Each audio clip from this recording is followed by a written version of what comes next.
Call from home. Suddhodana and the last look. 1. After the conversion of Sariputta and Moglana, the Lord stayed in Rajagraha for 2 months. 2. Having heard that the Lord was residing at Rajagraha, Suddhodana, his father, sent word to him saying, I wish to see my son before I die.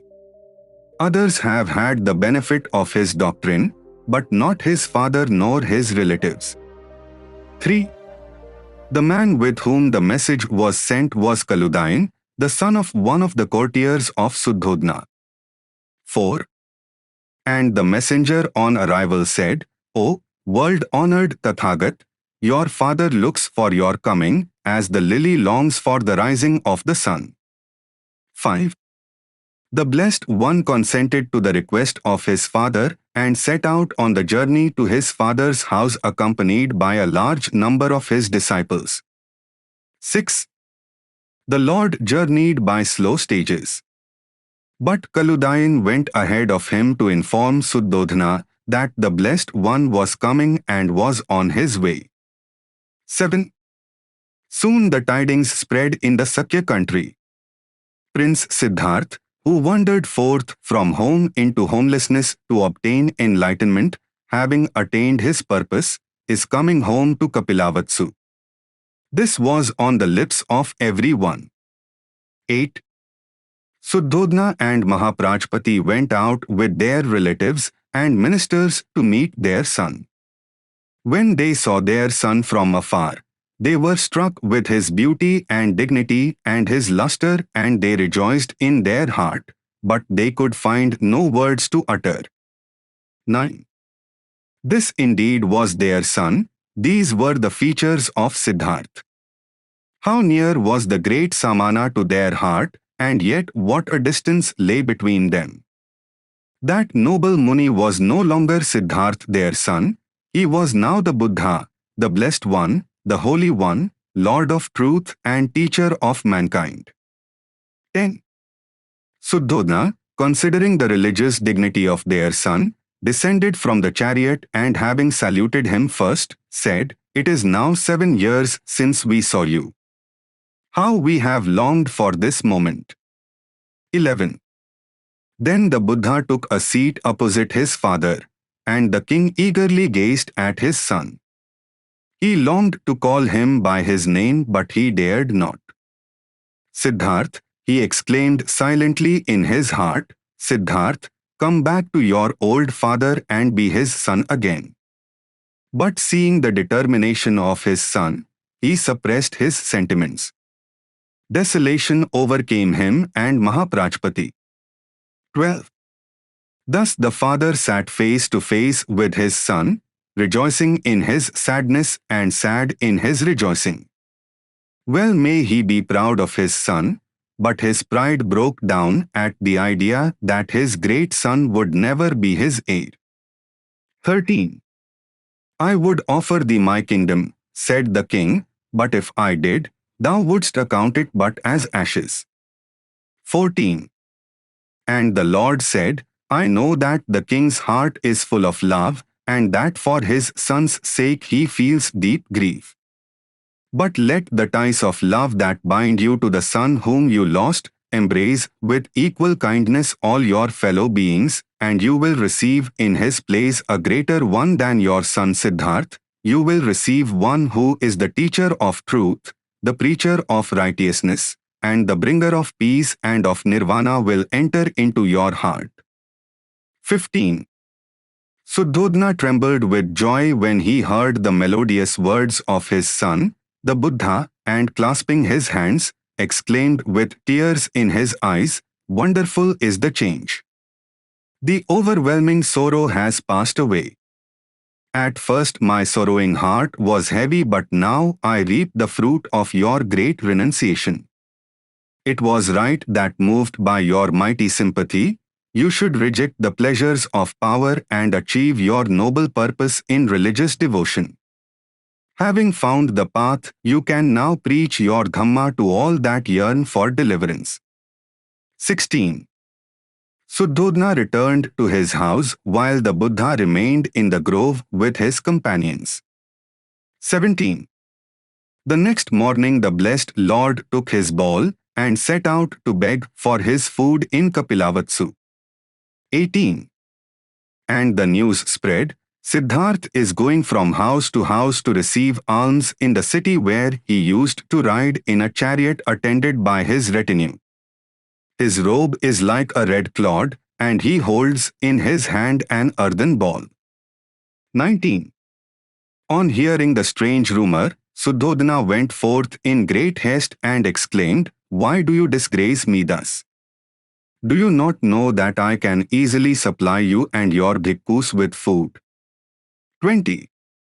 And the Lord replied, "It is the custom of my order." 21. But how can this be? You are not one of them that ever begged for food. 22. Yes, Father, rejoined the Lord, you and your race may claim descent from kings, my descent is from the Buddha of old. They begged their food and always lived on alms. 23. Suddhodana made no reply, and the Blessed One continued, it is customary, when one has found a hidden treasure, for him to make an offering of the most precious jewel to his father. Suffer me, therefore, to offer you this treasure of mine which is the Dhamma. 24. And the blessed Lord told his father, if you free yourself from dreams, if you open your mind to truth, if you be energetic, if you practice righteousness, you will find eternal bliss. 25. Suddhodana heard the words in silence and replied, my son, what thou sayest will I endeavor to fulfill. Meeting Yashodhara and Rahula. 1.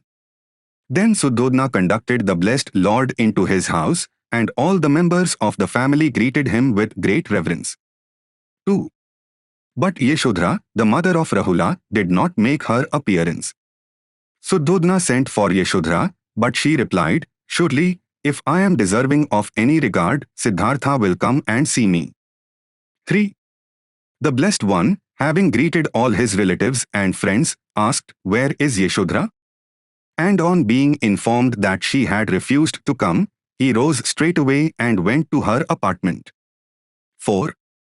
I am free, the Blessed One said to his disciples Sariputta and Moglana, whom he had bidden to accompany him into Yashodhara's chamber, but Yashodhara, however, is not as yet free. Not having seen me for a long time, she is exceedingly sorrowful. Unless her grief be allowed to run its course, her heart will cleave. Should she touch the Tathagat, the Holy One, you must not prevent her. 5.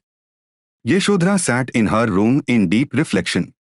When the Blessed One entered, she was, from the abundance of her affection, like an overflowing vessel, unable to contain herself. 6.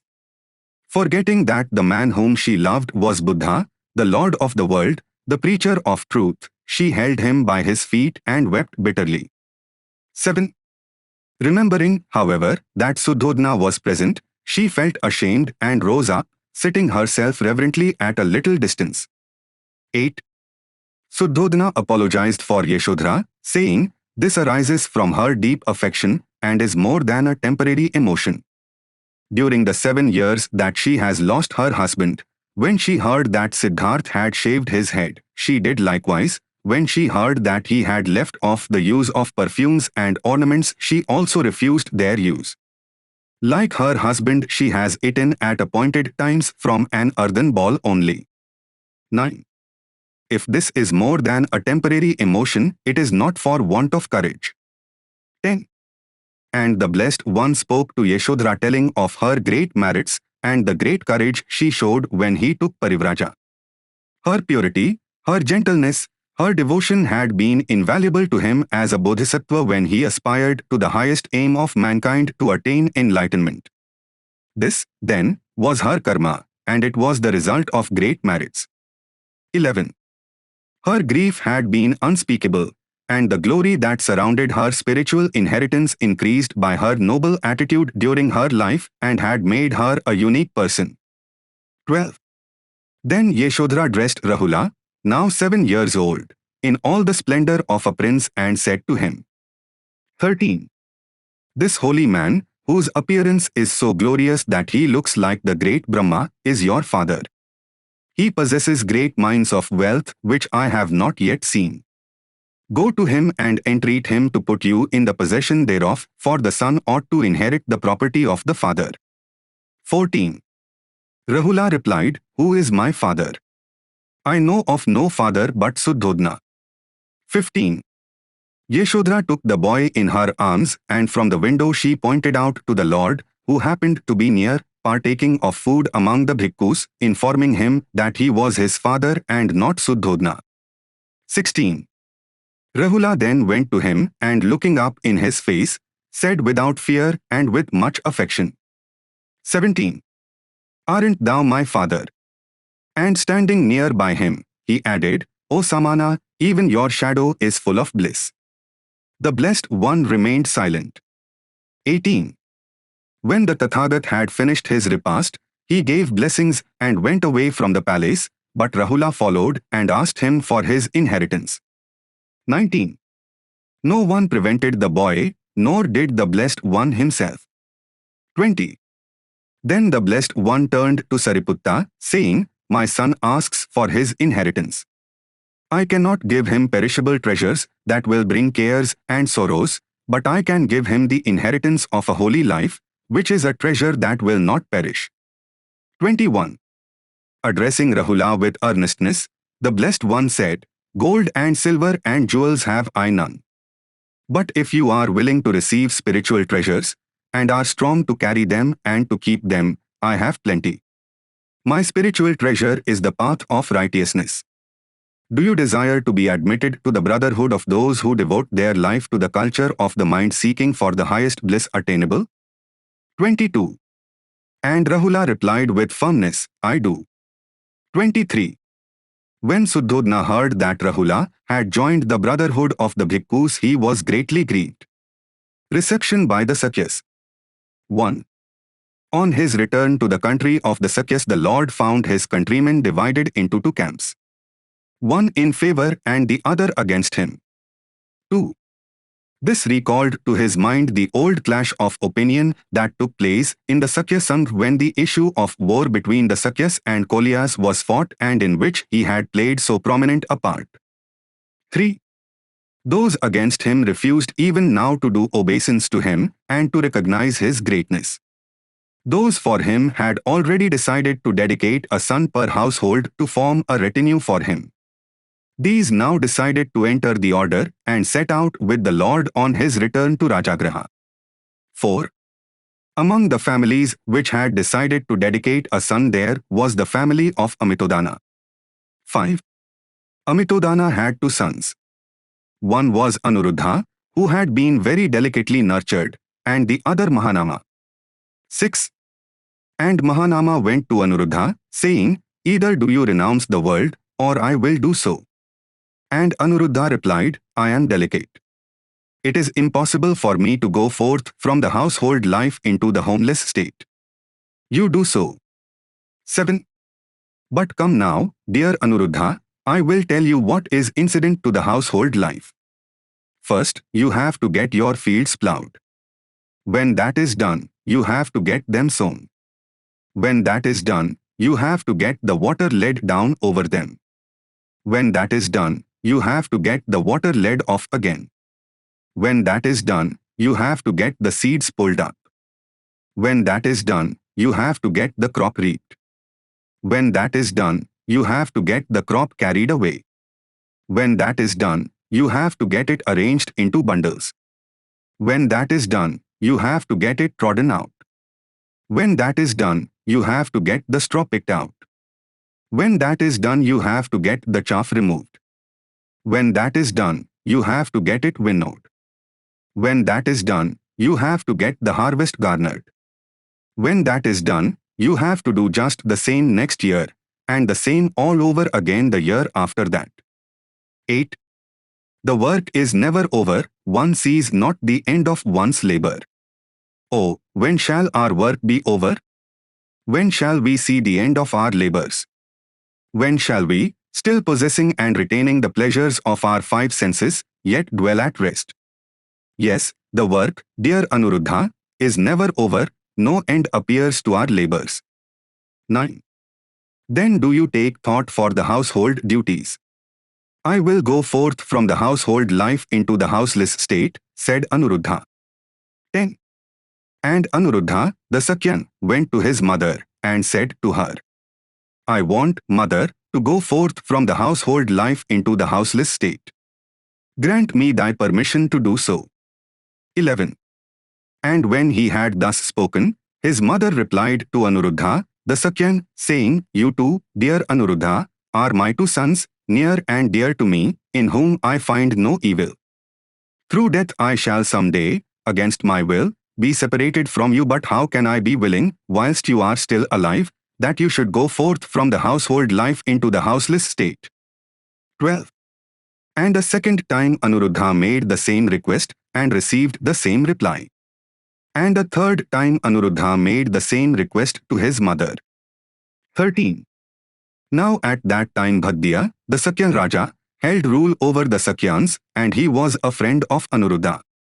And the mother of Anuruddha, thinking that being so, the Raja would not be able to renounce the world, said to her son, Dear Anuruddha, if Bhaddiya the Sakya Raja will renounce the world, you also may go forth with him. 14.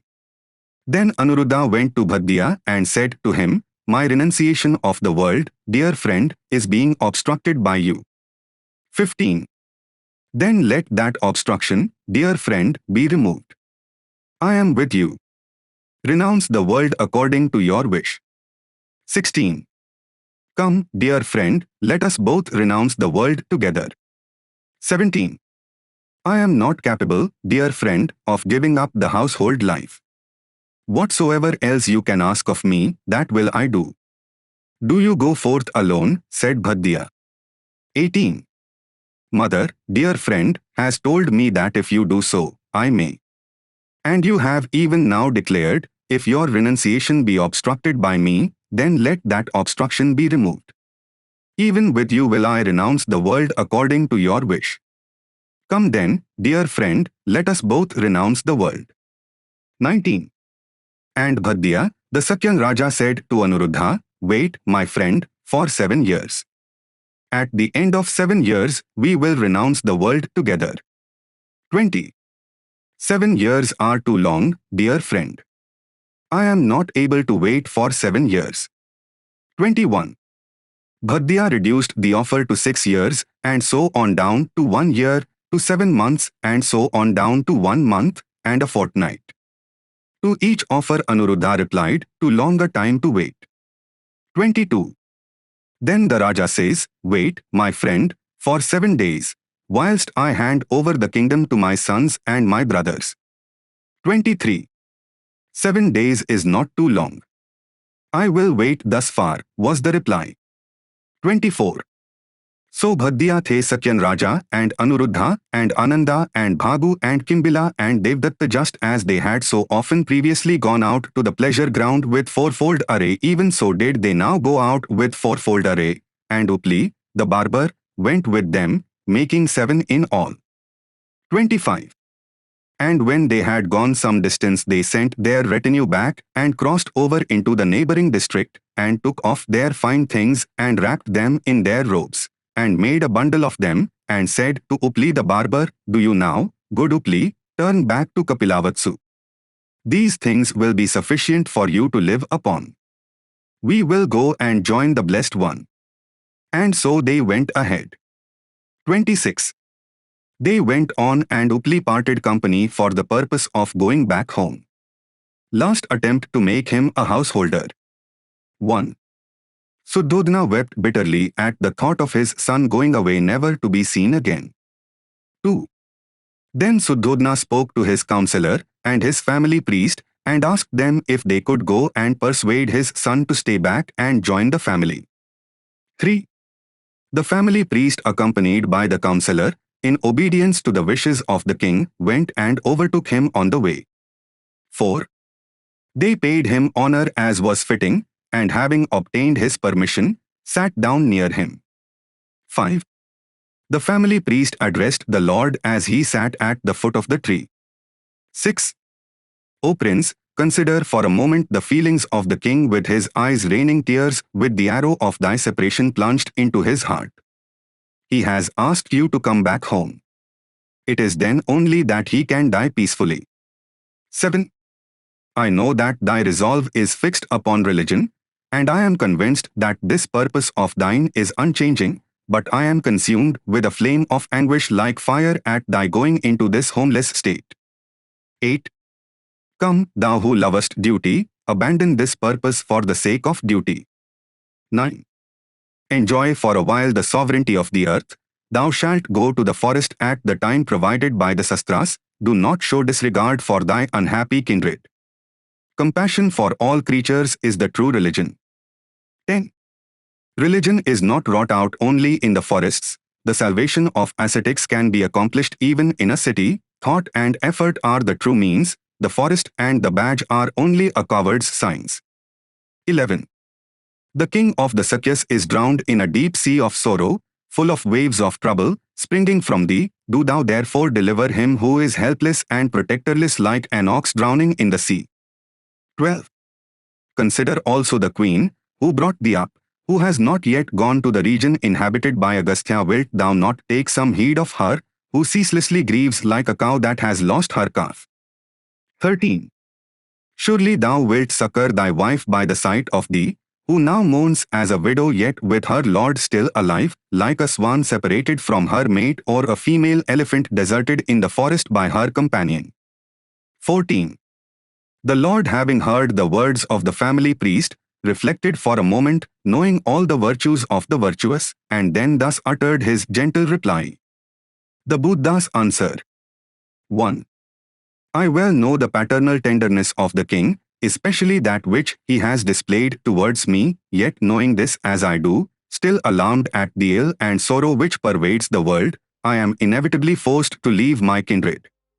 2. Who would not wish to see his dear kindred, if but this separation from beloved ones did not exist? But since even after it has been once, separation will still come again, it is for this that I abandon my father, however loving. 3.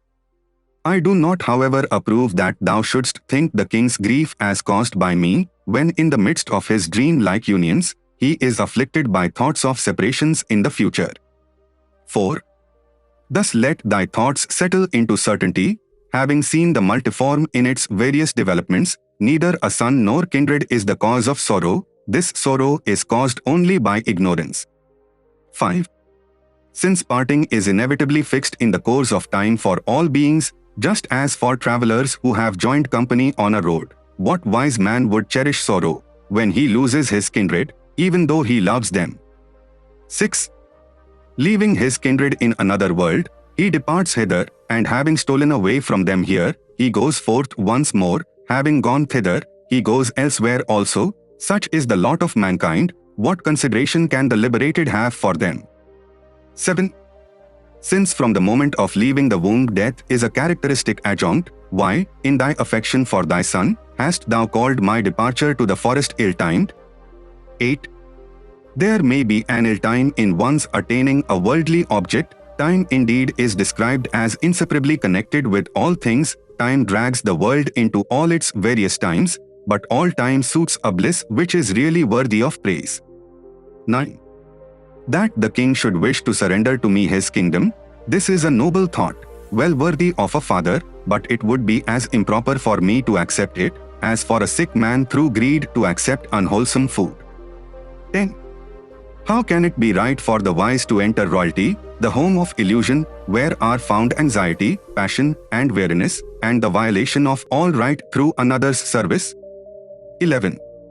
The golden palace seems to me to be on fire. The daintiest viands seem mixed with poison, infested with crocodiles is the tranquil lotus bed. The minister's reply. 1. Having heard the Buddha's discourse, well suitable to his virtues and knowledge, freed from all desires, full of sound reasons, and weighty, the counselor thus made answer to.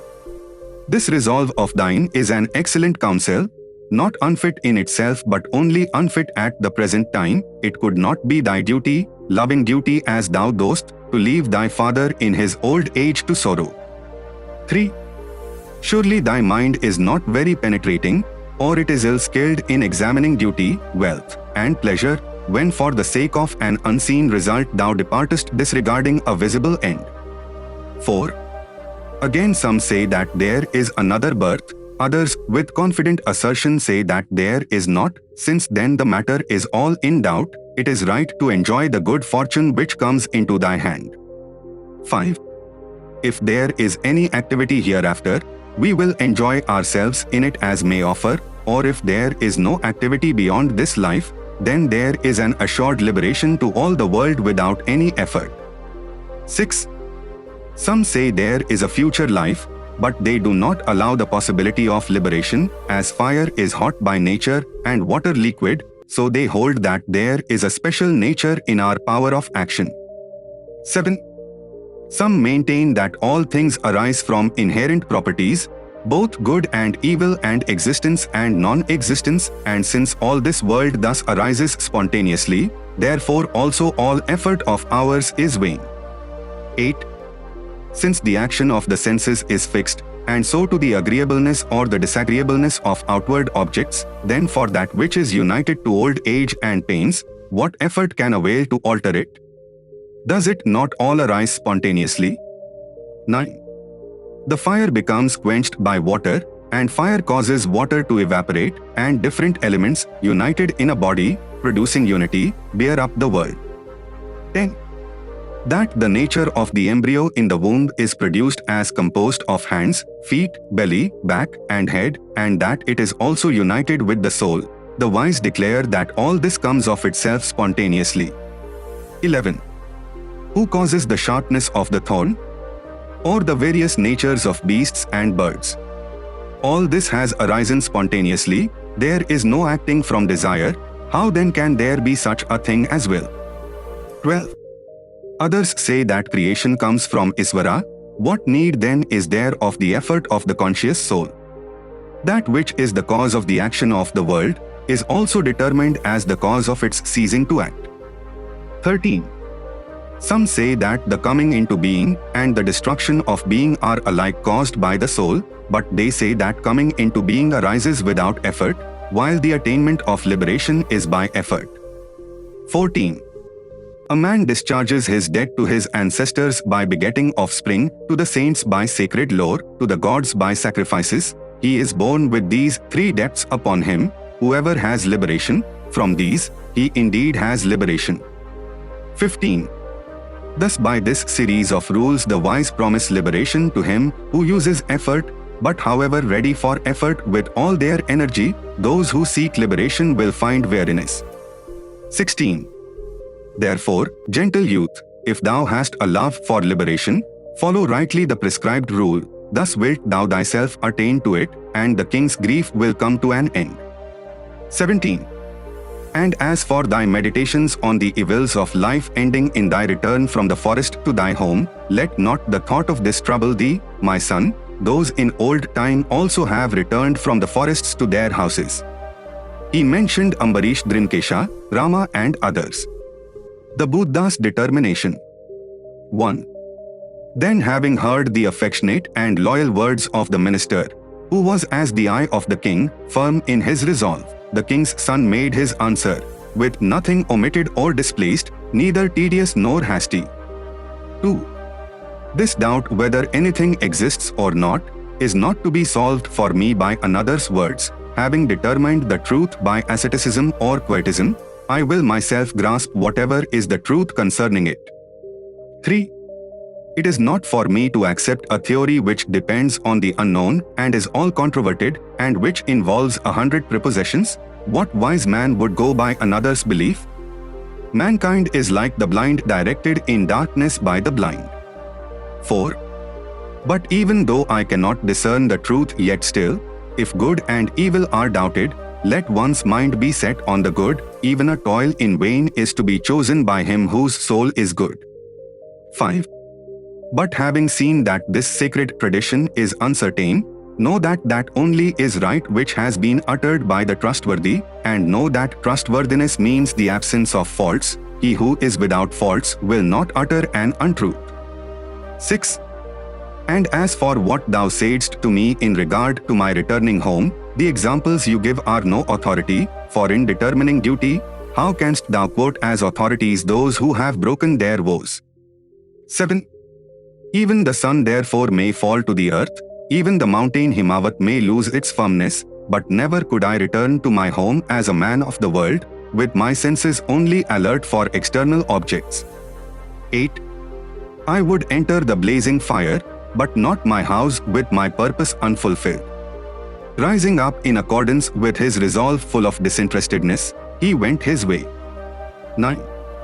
Then the minister and the Brahman, both full of tears, having heard his firm determination, and having followed him a while with despondent looks, and overcome with sorrow, slowly returned to Kapilavatsu.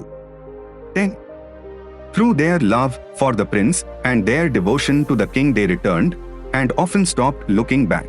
They could neither behold him on the road nor yet lose the sight of him, shining in his own splendor and beyond the reach of all others, like the sun.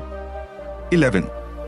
Having failed to persuade him to return home, the minister and the priest went back with faltering steps, saying to each other, "How shall we approach the king and see him, who is longing for his dear son?"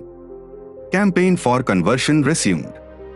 Conversion of rustic Brahmins. 1.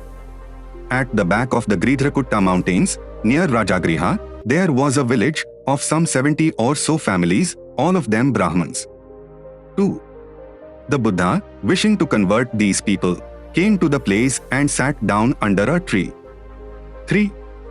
The people, seeing the dignity of his presence and the glorious appearance of his body, flocked round him, on which he asked the Brahmins how long they had dwelt in the mountain there and what their occupation was. 4. To this they replied, "We have dwelt here during 30 generations past, and our occupation is to tend cattle." 5. On asking further as to their religious belief, they said, "We pay homage and sacrifice to the sun and the moon, the rain, water, and fire, according to the several seasons." 6. If one of us dies, we assemble and pray that he may be born in the heaven of Brahma, and so escape further transmigrations. 7. The Buddha replied, "This is not a safe way, not by it can you benefit. The true way is to follow me, become true ascetics, and practice complete self-composure with a view to obtain nirvana," and then he added these lines. 8. They who consider truth as that which is untrue, and regard that which is untrue as truth, this is but to adopt heretical opinions, and can never lead to true advantage. 9. But to know as truth that which is true, and to regard as false that which is false, this is perfect rectitude, and this shall bring true profit. 10. Everywhere in the world there is death, there is no escape from it. 11. To consider this as the condition of all states of being, that there is nothing born but must die, and, therefore, to desire to escape birth and death, this is to exercise one's self in religious truth. 12. The 70 Brahmins, hearing these words, desired at once to become shamans, and on being welcomed by Buddha, their hair fell off, and they presented the appearance of true disciples. 13. Then they all set out to return to the vihara, and on the road certain thoughts about their wives and families troubled them, whilst at the same time a heavy downpour of rain prevented their advance. 14. There were some 10 houses on the roadside, in which they sought shelter, but on entering one of them it was soon perceived that through the roof the rain found its way, and there was but little protection from the rain. 15. On this the Buddha added these lines, and said, "As when a house roof is not properly secured, then the rain finds a way through it and drops within, so when the thoughts are not carefully controlled, the desires, sexual desires, will soon bore through all our good resolutions." 16. But as when a roof is well stopped, then the water cannot leak through, so by controlling one's thoughts and acting with reflection, no such desires can arise or disturb us. 17. The 70 Brahmins, on hearing these lines, although convinced that their desires were reprehensible, yet were not wholly free from doubt, nevertheless they went forward. 18. As they advanced, they saw some scented wrapping on the ground, and Buddha took the opportunity of calling their attention to it, and after this, seeing some fish gut also lying about, he directed their notice to its ill odor and then added these lines and said, 19. He who consorts with the low and the base contracts the same character as he who handles a foul substance. He goes from worse to worse, and utterly without reason, he perfects himself in wickedness. 20. But the wise man, consorting with the wise, contracts the same character, even as the scent of a sweet odor adheres to him who handles it. Advancing in wisdom, practicing virtue, he goes on to perfection and is satisfied. 21.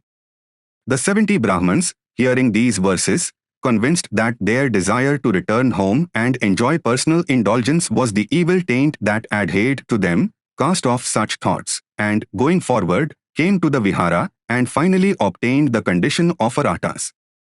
Conversion of the Brahmins of Uttaravati. 1. Once the Buddha was residing in the Jetwana, at Shravasti, and preaching his doctrine for the benefit of men and gods. There were in a country to the eastward, called Uttaravati, a company of 500 Brahmins. 2. They had agreed to go together to the residence of a Niragrantha ascetic on the banks of the Ganges, who, by polluting himself with dirt, etc., aspired to the condition of a rishi. 3. On their way they were overtaken in the desert with thirst. Seeing a tree, and hoping to find some human habitation near, they hastened to it, but when they arrived there they found no sign of life. 4. On this they raised their voices in lamentation. Suddenly from the tree they heard the voice of the resident spirit, who asked them why they lamented so, and on hearing the reason, supplied them to the full with drink and meat. 5. The Brahmins, ready to start onward, asked the spirit what had been his previous history, that he was thus born. 6.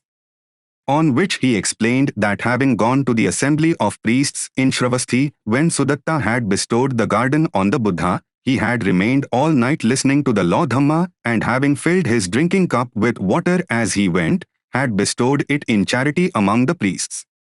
7. On his return next morning, his wife in anger asked him what annoyance he had received that he should stay away all night. On which he replied that he was not annoyed, but he had been to listen to the Buddha preaching at the Jetwana. 8. On this his wife began roundly to abuse the Buddha, and said, "This Gautama is but a mad preacher, who deceives the people," and so on. 9. On this he said, "I resented not her statements, but rather submitted to them, and so when I came to die I was born as a spirit, but on account of my pusillanimity I was confined to this tree." And then he recited these verses. 10. Sacrifices and such services are sources of misery, day and night, a continual burden and anxiety. 11. To escape sorrow and destroy the elements of the body, a man should attend to the law of Buddha and arrive at deliverance from all worldly rules of religion, world rishis. 12. The Brahmins, having heard these words, resolved themselves to go to Shravasti, to the place where the Buddha was, and having explained the object of their visit, the world-honored said to them. 13. Although a man goes naked with tangled hair, or though he clothes himself with a few leaves or garment of bark, though he covers himself with dirt and sleeps on the stones, what use is this in getting rid of impure thoughts? 14. But he who neither contends or kills, or destroys by fire, who desires not to get the victory, who is moved by goodwill towards all the world, there is no ground in such a case for ill will or hate. 15. To sacrifice to spirits in order to find peace, merit, or, after this life expecting reward, his happiness, is not 1/4 of that man's who pays homage to the good. 16. He who is ever intent on good conduct and due reverence to others, who always venerates old age, 4 happy consequences increasingly attend that man: duty and strength, and life and peace. 17. On hearing this from her husband, the wife became reconciled. Conversion of the low and the lowly. Conversion of Upli, the barber. 1. While going back Upli, the barber thought, the Sakyans are a fierce people. If I go back with these ornaments they will kill me, thinking that I have killed my companions and run away with their ornaments. Why should I not go the way these young men of the Sakya clan have gone? 2. Why indeed should I not? Asked Upli to himself. And he let down the bundle of ornaments from his back, and hung it on a tree, saying, let him who finds it take it as a gift, and returned to follow the Sakya youths. 3. And the Sakyans saw him coming from afar, and on seeing, they said to him, what have you come back for, good Upli? 4. Then he told them what he felt, and they replied, thou hast done well, good Upli, in that thou didst not return, for the Sakyans are fierce, and they might have killed thee. 5. And they took Upli the barber with them to the place where the Blessed One was. And on arriving there, they bowed down before the Blessed One and took their seats on one side. And so seated they said to the Blessed One. 6. We Sakyans, Lord, are haughty. And this Upli, the barber, has long been an attendant, Lord, upon us. May the Blessed One admit him to the order before us, so that we may render him respect and reverence, and bow down with outstretched hands before him as our senior, and thus shall the Sakyan pride be humbled in us. 7. Then the Blessed One received first Upli, the barber, and afterwards those young men of the Sakya clan, into the ranks of the order. Conversion of Sunita, the sweeper. 1. There lived in Rajagraha a scavenger by name Sunita. He earned his living as a road sweeper, sweeping away the rubbish thrown by the householders on the roadside. His was a low and hereditary occupation. 2. One day in the early hours of the dawn the Blessed One rose, dressed himself, and walked into Rajagraha for alms, followed by a large number of bhikkhus. 3. Now Sunita was cleaning the street, collecting scraps, rubbish, and so on into heaps and filling therewith the basket which he carried on a yoke. 4. And when he saw the master and his train approaching, his heart was filled with joy and awe. 5. Finding no place to hide in on the road, he placed his yoke in a bend in the wall and stood as if stuck to the wall, saluting the Lord with clasped hands. 6. Then the Lord, when he had come near, spoke to him in voice divinely sweet, saying, Sunita, what to you is this wretched mode of living? Can you endure to leave home and come into the order? 7.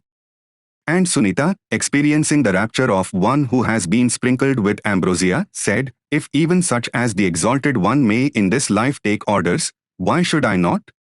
May the Exalted One suffer me to come forth. 8. Then the master said, come bhikkhu. And Sunita by that word received sanction and ordination and was invested with ball and robes. 9. The master leading him to the vihar taught him the Dhamma and the discipline and said, by the discipline of holy life, restraint and mastery of self, a man becomes holy. 10. When asked how Sunita became so great, the Buddha said, as on a rubbish heap on highway casta lily may grow, fragrant and sweet, so among rubbish creatures, worldlings blind by insight shines the very Buddha's child. Conversion of Sopka and Suppiya, the untouchables. 1. Sopka was a pariah of Shravasthi. In her travel at his birth, his mother fell into a long deep swoon, so that her husband and kinsfolk said she is dead. And they bore her to the cemetery and prepared to cremate her body. 2. But on account of the storm of wind and rain the fire would not burn. So they went away leaving Sopka's mother on the funeral pyre. 3. Sopka's mother was not then dead. She died afterwards. Before her death she gave birth to a child. 4. The child was adopted by the watchman of the cemetery and was brought up by him along with his own child Suppiya. The child was known by the name of the community Sopka to which its mother belonged. 5. The blessed Lord one day happened to pass by the cemetery. Sopka, seeing the Lord, approached him. After saluting the Lord he asked his permission to join him as his disciple. 6. Sopka was then only 7 years old. So the Lord asked him to obtain his father's consent. 7. Sopka went and fetched his father. The father saluted the Lord and requested him to admit his son to the order. 8. Notwithstanding that he belonged to the Pariah community, the Lord admitted him to the order and instructed him in the doctrine and discipline. 9. Sopka later became a Therar. 10. Suppiya and Sopka had grown together from childhood, and Sopka having been adopted and brought up by Suppiya's father, Suppiya learned the Lord's doctrine and discipline from his companion, Sopka, and requested Sopka to admit him to the order, although Sopka belonged to a community which was lower in rank than the community to which Suppiya belonged. 11. Sopka agreed, and Suppiya, a member who belonged to the despised community whose occupation was to perform the duties of watchman in the cemetery, became a bhikkhu. Conversion of Sumangala and other low castes. 1. Sumangala was a peasant of Shravasthi. He earned his living by work in the fields, working with a little sickle, plough and spade. 2. Channa was a native of Kapilavatsu and was a slave in the house of Suddhodna. 3. Dhanya was a resident of Rajagraha. He was a potter. 4. Kappata Kuksha was a native of Shravasthi. The only way he knew of to support himself was to go about, clad in rags, pan in hand, seeking for rice grains. Hence he became known as Kappata Kura, rags and rice. When grown up, he maintained himself by selling grass. 5. All of them sought from the Buddha permission to become bhikkhus and enter the order. The Buddha, without hesitation and without caring for their low birth or their previous condition, admitted them into the order. 5. Conversion of Suprabuddha, the leper. 1. Once the Exalted One was staying near Rajagraha, in the bamboo grove, at the squirrels' feeding ground. 2. Now there lived in Rajagraha at that time a certain man, who was a leper, named Suprabuddha, a poor, wretched, miserable creature. 3. And it happened at that time that the Exalted One was sitting there in the midst of a great multitude, teaching the Dhamma. 4. And Suprabuddha, the leper, saw from afar the multitude gathered together, and at the sight he thought, without a doubt an almsgiving of food, both hard and soft, is toward yonder. Suppose I draw near to yonder crowd, I might get there something to eat, food soft or hard. 5. So Suprabuddha, the leper, drew near that crowd, and he beheld the Exalted One sitting there amid a great crowd, preaching the Nam. So, seeing the Exalted One, he thought, no. There is no almsgiving here of food. It is Gotma The Samana preaching the Dhamma in the assembly. Suppose I were to listen to his teaching. 6. So he sat down at one side, thinking, I too will listen to the teaching. 7. Now the Exalted One, reading with his thought the thoughts of that whole gathering, said to himself, who, I wonder, of these present, is able to grasp the truth? Then he saw Suprabuddha, the leper, sitting in the crowd, and at the sight of him he knew, this one can grasp the truth. 8. So for the sake of Suprabuddha, the leper, the master preached a sermon dealing in due order with these topics. On almsgiving, on the holy life, and on the heaven world, and he pointed out the meanness and vileness of sensual desires and the profit of freedom from the asavas. 9. Now when the Exalted One saw that the heart of Suprabuddha, the leper, was softened, pliant, set free, elated, and full of faith, then he set forth to him the Dhamma most excellent of the Buddha, to wit, suffering, the cause of suffering, the ceasing of suffering, and the path. 10. Then, just as a white cloth, free from stains, is ready to receive the dye, even so in Suprabuddha, the leper, as he sat there in that very place, arose the pure stainless insight of the truth, the knowledge that whatsoever hath a beginning, that also must have an end. And Suprabuddha, the leper, saw the truth, reached the truth, perceived the truth, plunged into the truth, crossed beyond doubting, was freed from all questionings, won confidence, and needing nothing further, being established in the Master's teaching, sprang up from his seat and drew near to him, and there he sat down at one side. 11. So seated he said to the Exalted One, Excellent, O Lord, excellent, O Lord, just as if, Lord, one should lift up the fallen, discover the hidden, point out the way to one bewildered, show a light in the gloom, saying, Now they who have eyes to see can see shapes, even so in diverse ways has the Exalted One expounded the truth. I, even I, Lord, do go for refuge to the Exalted One, to the norm and to the order of brethren. May the Exalted One accept me as his follower, as one who from this time forth even to life's end has gone to refuge in him. 12.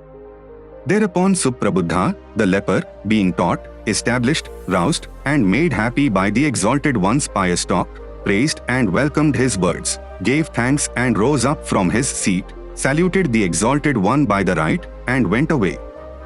13. Unfortunately, it came to pass that a young calf flung the leper Suprabuddha down and gored him to death. Conversion of women.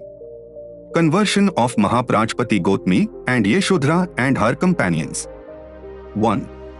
When the Blessed One had been on a visit to his father's home, the desire to join the Sangh was as keen among the Sakya women as it was among the Sakya men. 2. The leader of such women was no other than Mahaprajapati Gotami. 3. Now at the time when the Blessed One was staying among the Sakyas in the Nigrodharma, Mahaprajapati Gotami went to him and said, It would be well, Lord, if women were allowed to become Parivrajkas and enter the Sangh under the doctrine and discipline proclaimed by the Tathagat. 4. Enough, O Gotami. Let not such a thought come into your mind. And a second and a third time did Mahaprajapati make the same request in the same words, and a second and a third time did she receive the same reply. 5. Then Mahaprajapati Gotami, sad and sorrowful, bowed down before the Blessed One, and went away weeping and in tears. 6. After the Blessed One had left Nigrodharma for his wanderings, Mahaprajapati and the Sakya women Saturday together to give further consideration to their request for admission to the Sangh and the refusal of the Lord to grant such a request. 7. The Sakya women refused to take the Lord's refusal as final. They decided to go further to assume the garb of a Parivrajka and present the Lord with a fait accompli. 8. Accordingly, Mahaprajapati Gotami cut off her hair and put on orange-colored robes and set out with a number of women of the Sakya clan on her journey to meet the Lord, who was at that time staying in Vesli in the Mahavana in the Kutagra hall. 9. In due course, Mahaprajapati Gotami with her companions arrived at Vesli and with swollen feet and covered with dust came to the Kutogra hall. 10. Again she made the same request to the Blessed Lord which she had made when he was staying at Nigrodharma, and he refused it again. 11. On receiving his refusal a second time, Mahaprajapati withdrew and was standing outside the entrance of the hall not knowing what to do. While she was so standing, Ananda on his way to the hall saw her and recognized her. 12.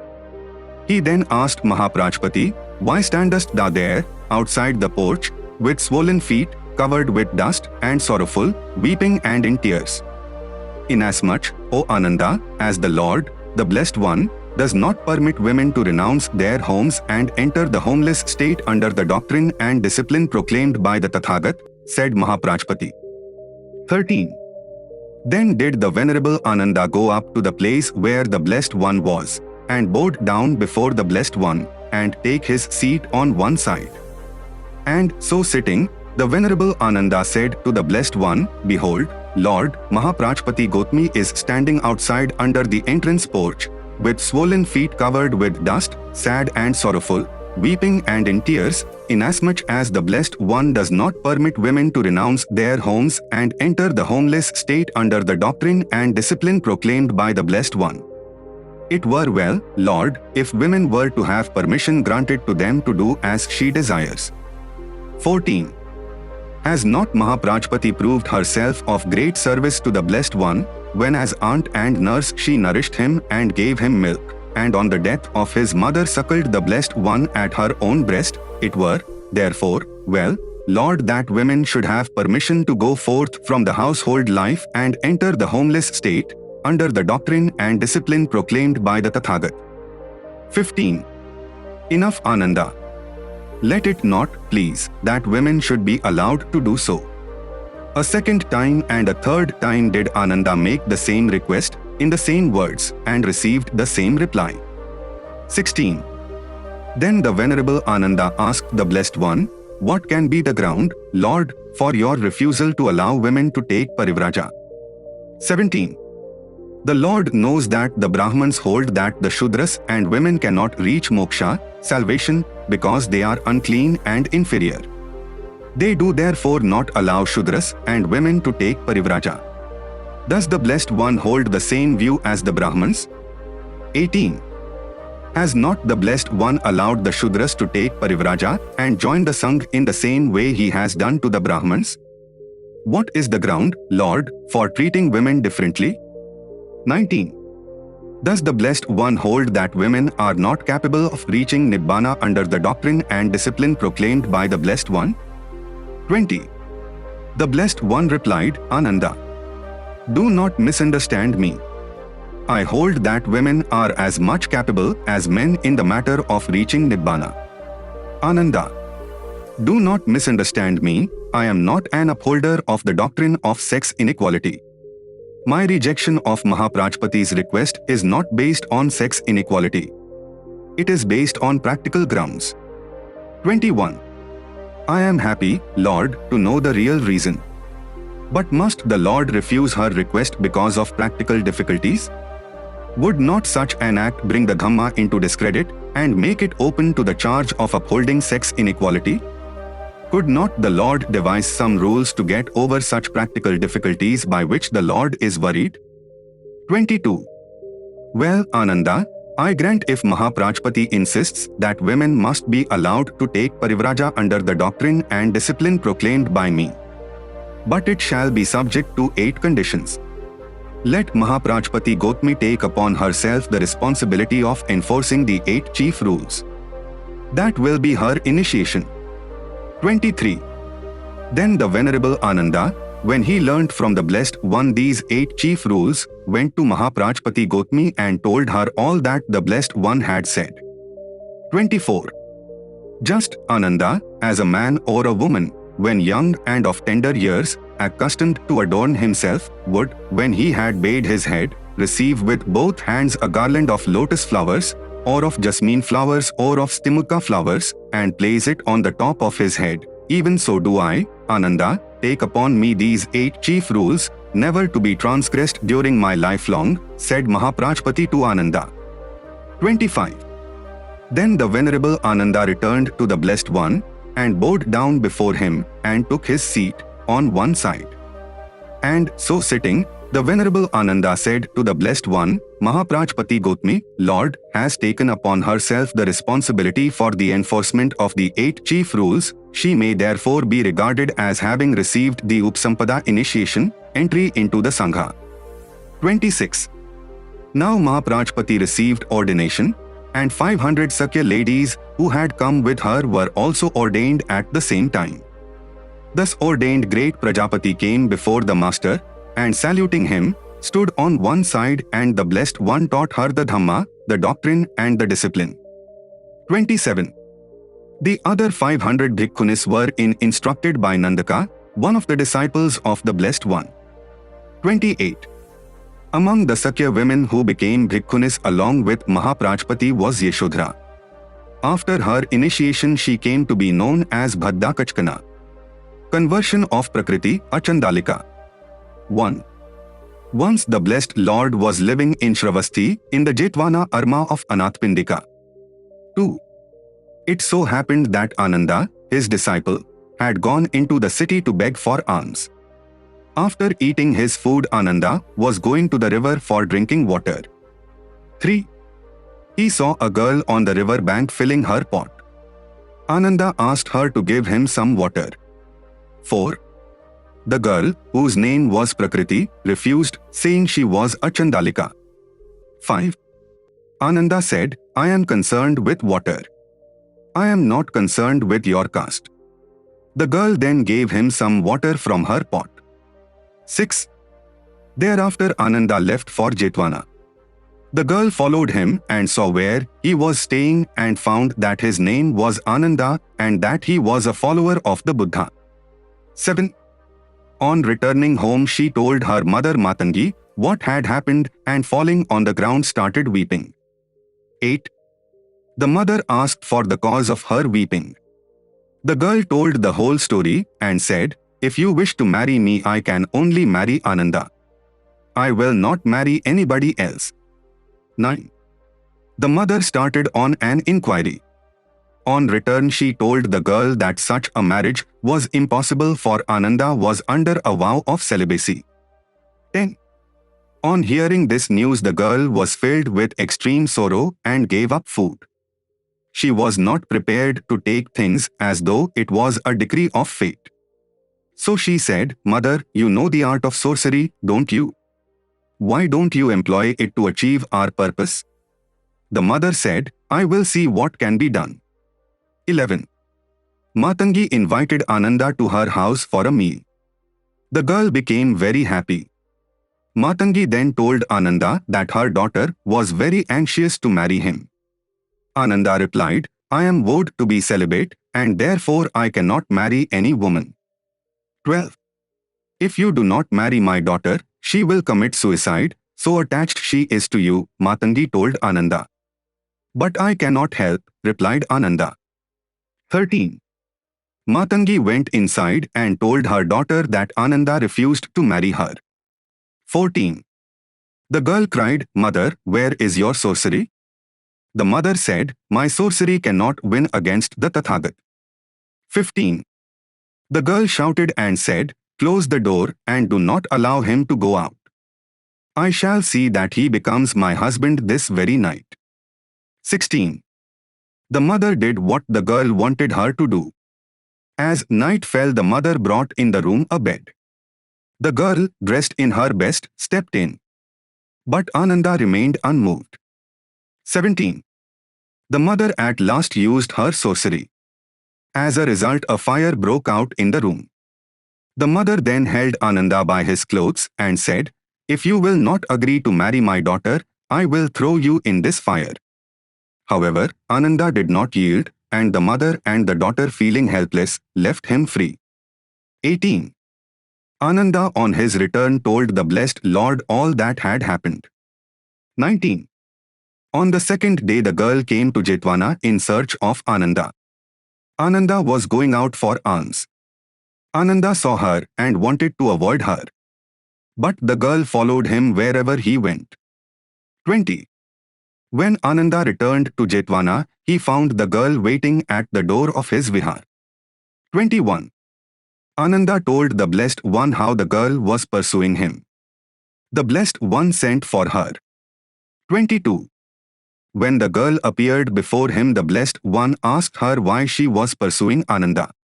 The girl replied that she was intent on marrying him. "I have heard he is unmarried and I am also unmarried."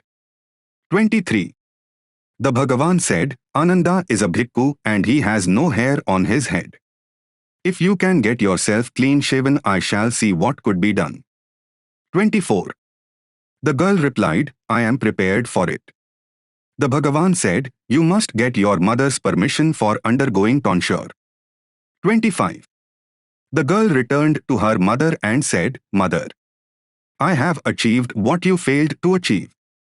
The Bhagavan has promised to get me married to Ananda if I undergo tonsure." 26. The mother grew angry and said, "You must not do that. You are my daughter and you must keep hair. Why are you so eager to marry a Shramana like Ananda? I can get you married to a better man." 27. She replied, "I will either die or marry Ananda. There is no third alternative for me." 28. The mother said, "Why are you insulting me?" The girl said, "If you love me, you must let me do as I wish." 29. The mother withdrew her objection and the girl underwent tonsure. 30. Then the girl presented herself before the blessed Lord saying, "I have tonsured my head as directed by you. 31. The blessed Lord then asked her, "What do you want? What part of his body you cherish?" The girl said, "I am in love with his nose. I am in love with his mouth.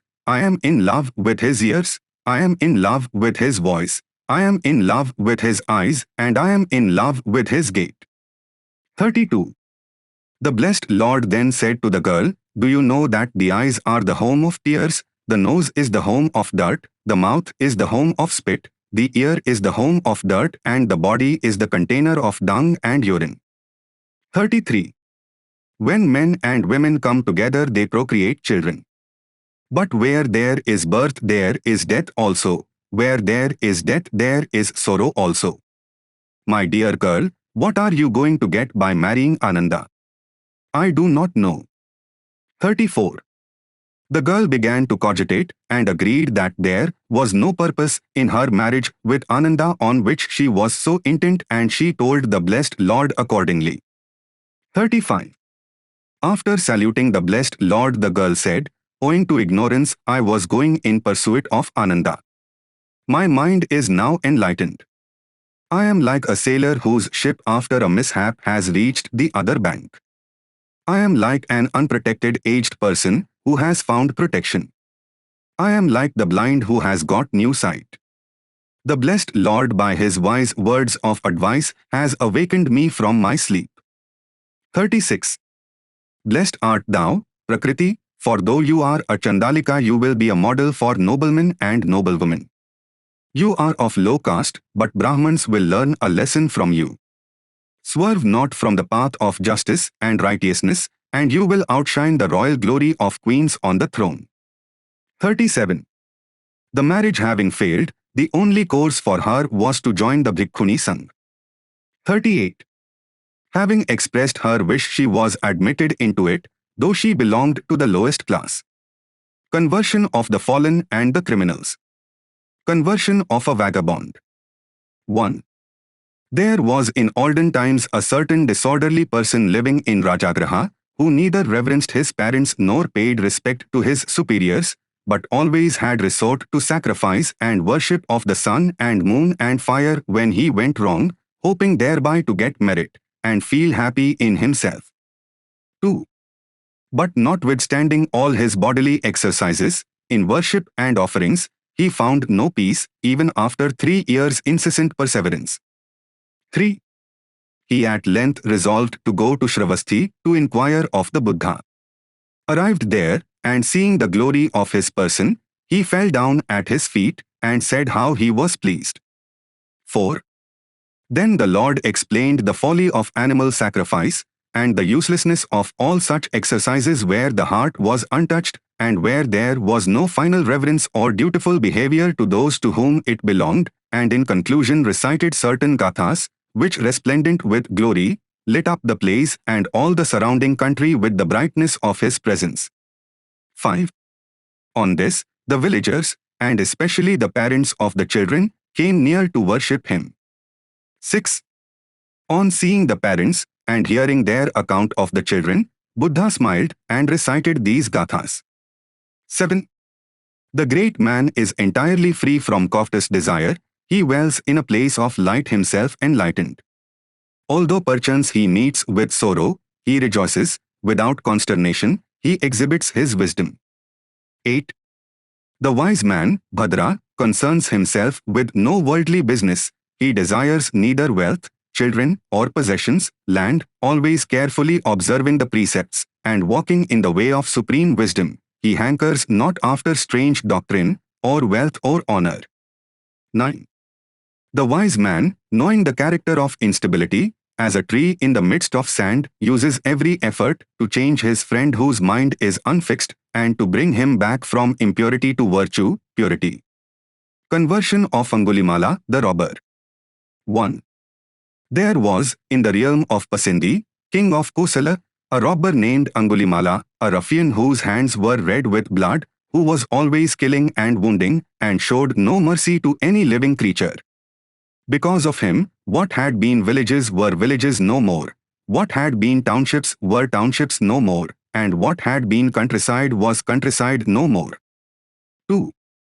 From every human being whom he slew, he took a finger to make for himself a necklace and so got his name of necklace of fingers.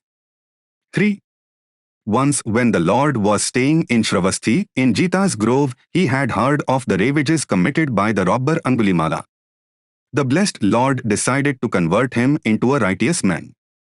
So one day after taking his meal and after putting away his bedding and then, with robes and ball, set out on his journey to find the robber Angulimala. 4. Seeing him journeying thither, neitherds, goatherds, plowmen and wayfarers called out, "Don't go that way, recluse. It will take you to the robber Angulimala." 5. Why, even when 10, 20, 30, or 40 people band themselves together to travel this road, the whole company falls into the robber's hands. But, without a word, the Lord held on to his way. 6. A second time, and yet a third time those near there, and the rest repeated their warning, but still, without a word, the Lord went his way. 7. From some way off the robber saw the Lord coming and marveled exceedingly that, where even companies of 10 to 50 travelers dare not come his way, this solitary recluse should be seen to be forcing his way alone, and the robber was minded to slay this recluse. So, armed with sword and buckler, and with his bow and quiver, the robber followed up the Lord's trail. 8. The Lord, while he himself was proceeding at his wonted pace, the robber, for all his efforts, could not catch him up. 9. Thought the robber, "This is a wonderful and marvelous thing. Heretofore, I could always overtake an elephant, or horse, or carriage, or deer when going full speed, and yet here am I unable, despite all my efforts, to overtake this recluse while he proceeds at his wonted pace." So he stopped and shouted to the Lord to stop. 10. When the two met, the Lord said, "I have stopped, Angulimala, for your sake. Will you stop following your career of an evildoer? I have been pursuing you in order to win you over, to cover you to the path of righteousness. The good in you is not yet dead. If you will only give it a chance, it will transform you." 11. Angulimala felt overcome by the words of the Blessed One, saying, "At last this sage has tracked me down." 12. And now that thy hallowed words ask me to renounce evil deeds forever, I am prepared to give myself a trial, replied Angulimala. 13. Angulimala threw into a deep abyss the string of his victim's fingers, which he wore round his neck, and fell at the master's feet and craved admission to the brotherhood. 14. The Lord, the guide of gods and men, said, "Almsman, follow me," and almsman since that summons Angulimala did become. 15. With Angulimala as his almsman in attendance, the Lord now proceeded on his way to the pleasance in Shravasti. At this very time the portals of King Pasendi's inner palace were beset by a huge crowd loudly shouting that in the realm he had conquered there was a robber named Angulimala, a ruffian who was committing ravages and was killing and wounding innocent people, and who took pride in wearing a necklace made of fingers of victims whom he slew. "Suppress him, sire," they cried. Pasendi promised to run him down to earth. But he failed. 16. One morning King Pasendi went to the pleasance to see the Lord. The blessed Lord inquired, "What is the matter, sire? Is there trouble with Senia Bimbisara of Magad, or with Lichavis of Vesli, or with any other hostile power?" 17. No trouble at all of that sort, sir. In my realms there is a robber named Angulimala who is infesting my territories and harassing my subjects. I want to suppress him, but I have failed. 18. If now, sire, you were to see Angulimala with his hair and beard off, in the yellow robes, as a pilgrim who kills not, steals not, lies not, eats but one meal a day, and leads the higher life in virtue and goodness, what would you do to him? 19. Sir, I would salute him, or rise to meet him, or would invite him to be seated, or invite him to accept robes and other requisites, or I would extend to him the defense, protection and safeguards which are his due. But how could the shadow of such virtue ever extend to one so wicked and depraved? 20. At that moment the Reverend Angulimala was seated quite close to the Lord, who stretching forth his right arm, said, "This, sire, is Angulimala." 21. At this the king in his alarm became dumbfounded, with every hair of his body standing erect. Seeing this, the Lord said, "Fear not, sire, fear not, there is no cause for fear here." 22. So the king's fears and alarm abated, and across to the Reverend Angulimala he went, saying, "Is your reverence indeed Angulimala?" "Yes, sire." 23. "What, sire, was your father's family, and your mother's?" "My father was a Gagga, sire, and my mother a Mantani." 24. "Be of good cheer, Gagga Mantani Putta, I will take care to supply you with all requisites." 25. Now at the time the Reverend Angulimala, having pledged to be resident in the wilds, subsisting on alms, and wearing clothes from the dust heap not exceeding 3 in number, he declined the king's offer on the ground that he had already got his full 3 robes. 26.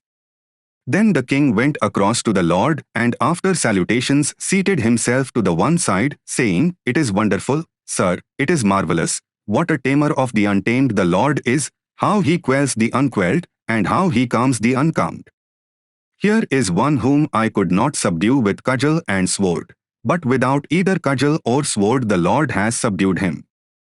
And now, sir, I must be going, for I have much to do and attend to." 27. "When your majesty pleases." Then, rising from his seat, the king saluted the Lord with deep reverence and withdrew. 28. One day when, duly robed and ball in hand, Angulimala had gone into Shravasthi for alms, he was hit by a clod flung by one man, by a club flung by a second, and by a potsherd flung by a third, so that it was with a broken head streaming with blood, with his ball smashed, and with his cloak in tatters, that he presented himself before the Lord. Seeing him drawing near, the Lord said to Angulimala, "Endure it all, endure it all." 29. Thus did Angulimala the robber become a righteous man by accepting the teachings of the Buddha. 30. Expressing the joy of the bliss of deliverance he said, "Who shows zeal, where zeal was none, who with virtue cloaks his past, who in youth to Buddha cleaves, he, like the moon, floods earth with light." 31. Let my foes hear this gospel, embrace this creed and follow wisdom's sons who cleave to it. Let my foes hear in season love's message, which is meek forbearance, and conform their lives to it. 32. As finger necklace, I, bandit, lived and whirled downstream, till he brought me to land. As finger necklace, I was steeped in blood, saved now am I. Conversion of other criminals. 1. There was to the south of Rajagraha a great mountain, distant from the city about 200 li. 2.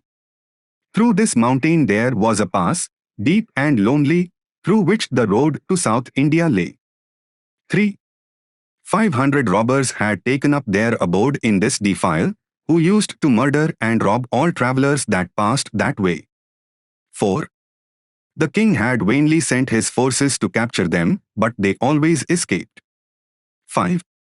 The Buddha, residing in the neighborhood, and considering the case of these men, that they understood not the nature of their conduct, and that although he had come into the world to teach them, yet their eyes had not seen him, nor their ears heard the tidings of his law, he resolved to go to them.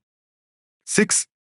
Consequently he transformed himself into a man richly dighted, on a well-caparisoned steed, with his sword and bow, with bags of silver and gold on his saddle bow, and precious stones studding his horse's bravery. 7.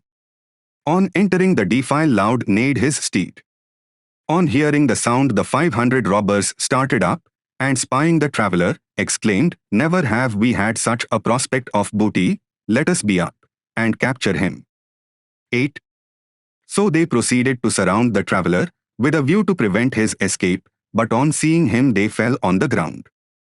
9. On their falling to the ground, they exclaimed, "What God is this? What God is this?" 10.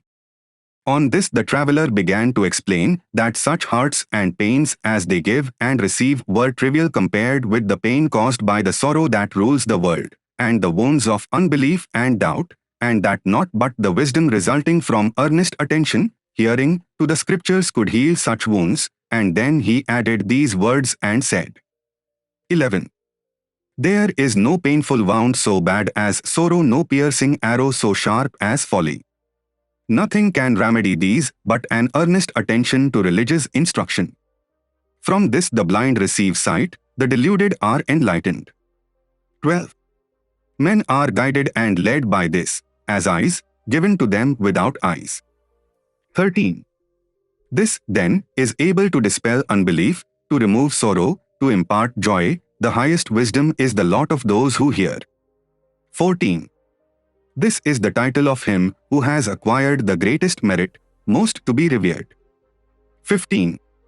On hearing this the robbers repented of their evil lives, and the arrows, of themselves, left their bodies, and their wounds were healed. 16. They then became disciples, and obtained rest and peace. Risk of conversion. 1. In olden times, Buddha was residing in a country about 500 li from Rajagraha, full of mountains. In these mountains there lived a certain clan of about 122 persons, who occupied themselves in hunting, and fed themselves on the flesh of the animals they killed. 2. Buddha goes to the place and converts the women, who were left alone during the day, whilst their husbands were hunting, and then adds these lines. 3. He who is humane does not kill, or it is humane not to kill. He is ever able to preserve his own life. 4. This principle, true, is imperishable. Whoever observes it, no calamity shall betide that man. 5. Politeness, indifference to worldly things, hurting no one, without place for annoyance. This is the character of the Brahma heaven, or of Brahma Deva. 6.